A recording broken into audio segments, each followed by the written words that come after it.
wanted to talk about the modifications and some of the things that I went through on the Hoodoo Impulse 120. My motivation to speak on it was because I had to wait 5 months for this kayak to get here, and I was going crazy.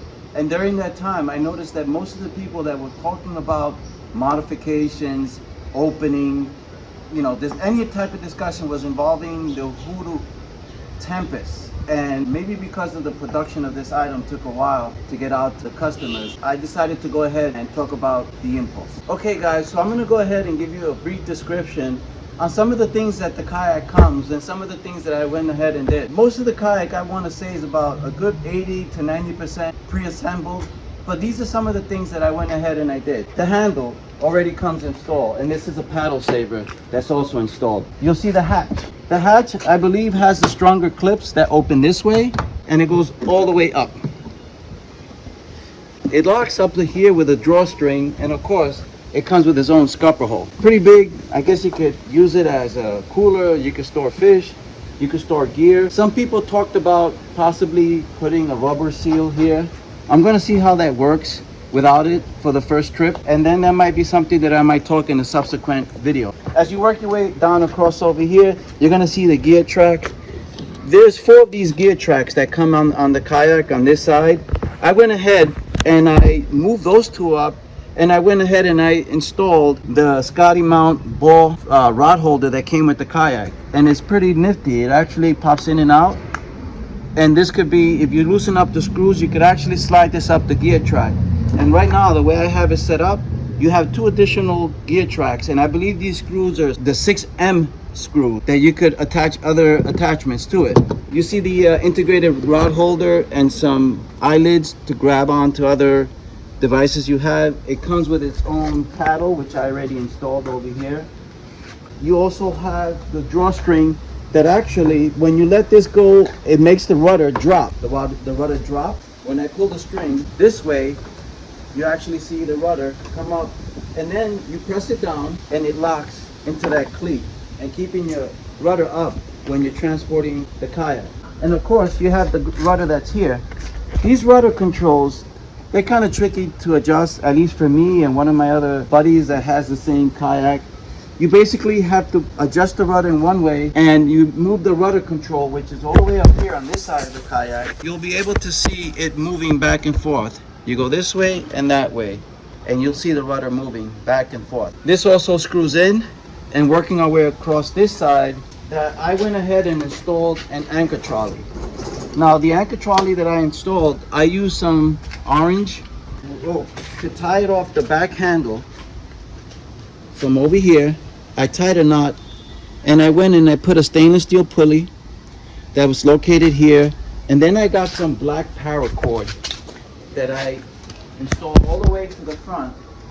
In the front, I also have another pulley, stainless steel pulley, and I tied this up right up to the beginning of the handle here, so it doesn't interfere with the function of either handle. And that's one of the things that I wanted to be mindful. I didn't want it to affect the handle, and I didn't want to buy pulleys that I had to pre-drill into the kayak. I wanted to keep the hull and its integrity as much as possible. So there's no holes that were put into the design of this anchor trolley. So just to point out, 2 pulley systems, and when I'm sitting here, I could just adjust it this way. The anchor that I decided to make, and I got this off other ideas on YouTube, was an anchor system that basically you didn't need to use a cleat for. So you could just disconnect this off of here, and your anchor could actually float. You can let it go, and by adjusting the loops here, when you open these loops, you're able to let out more line. I could always move the anchor to the front of the boat by going like this, by pulling on the rope, or I could move it all the way to the back by just sliding the rope as far back as I want, all the way to the back. So I could choose my anchor point to be on the front or the back of the kayak. I'll talk briefly about the pedal drive. This is I think it's a new upgraded pedal drive system. It locks with this bolt here. It goes in, this comes down, this comes up, it locks, and then it drops in. One thing that we've noticed is the way they had to design this module here. In order to get the actual propeller to drop in, you have to drop the propeller in first and then lock it here. I have the kayak on a mount that I built, so I won't be able to pull the propeller all the way down. But this was, I don't know if it's a design flaw, but I've noticed that on the Tempest, you're able to bring out the propeller while it's still attached up here.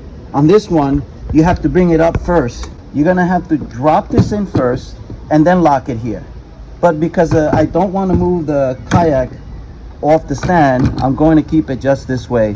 I also want to show that I was able to hook up a Garmin 4 Striker fish finder. I used the existing wires and I ran it along the track. This is the additional wiring that came with the transducer, and this was a box, a battery box that I guess I made myself. I made a hole in it and I put some marine adhesive, and I'm going to include pictures of what this product looks like. But the battery is in there and is completely sealed.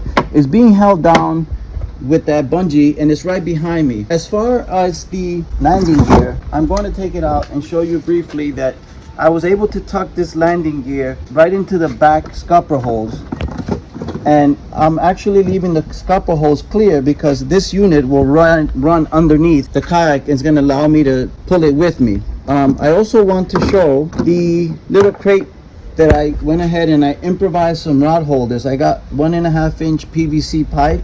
I cut them down. I painted them to get them close to look to the kayak, and I wire tied them in here, and they're going to be held by either these bungees or maybe an additional bungee. Kayak cart I got at Walmart, and it was roughly like about 30 something dollars. It might have gone up. I went ahead and I put a pool noodle, and you'll see in the pictures that I'm going to include why I did this, because I think it'll give the kayak more support. One thing I want to point out is that I've seen enough scupper holes, and and these type of carts, if they were going to maybe hurt the integrity of the plastic. I called Hoodoo customer service. I asked the question, and they said, as long as you're not going to be dragging this for a couple of miles, and as long as the poles go nicely in the hole, if you have the cushion, it should not really affect the integrity of the scupper holes. So what I'm trying to say is that if this goes in nicely and you have these cushions that protect the scupper hole, and this protects the bottom of the hull of the kayak, you shouldn't have any problems. I don't know if that tree is getting in the way, guys, but okay, so I'm gonna put this back, and the last thing I want to talk about is the whole discussion on how to mount the transducer. The transducer that actually comes up, it comes up through this scupper hole here, right next to the seat. There's actually a plastic plate with 4 6mm screws. When you open that plate, is a 2-screw mount for a transducer, and I went ahead and I took the actual transducer mount that came with the Garmin Striker 4, and I drilled 2 holes. I used a template, a piece of paper, and I actually used a pen to make the template, and then I used a digital caliper to measure that distance, which I believe was 1.7 inches. I went ahead and I took that transducer mount and I drilled 2 holes and I mounted it from the underneath. And that's how I was able to stabilize the transducer underneath the scupper hole in the cutout, and then I was able to put the plastic plate back in there. So it will, not only will the unit be protected, but every time I mount it on top of the car, it will not be affected by it. This flag, I also made I made it myself with some PVC. That's basically my breakdown on what I did with my kayak. It's the Hoodoo Impulse, the 120, and it's the pedal drive. This is not the fin drive. I know these are coming out slowly to a lot of people. I know I waited a while for it to arrive to New York, and I'm going to go ahead and test out the kayak and its abilities tomorrow, and I'll probably post a video on how it went, what type of fish I caught, and some of the things that I've noticed. So I want to thank you guys for taking the time to listen to this whole video. I appreciate any likes. And I think this is going to be the first video I'm going to post, guys, so maybe this might be the beginning of maybe something that you guys could be part of, and you can guys help me with and subscribe as well. Thank you so much, and thanks for watching. Have a good one.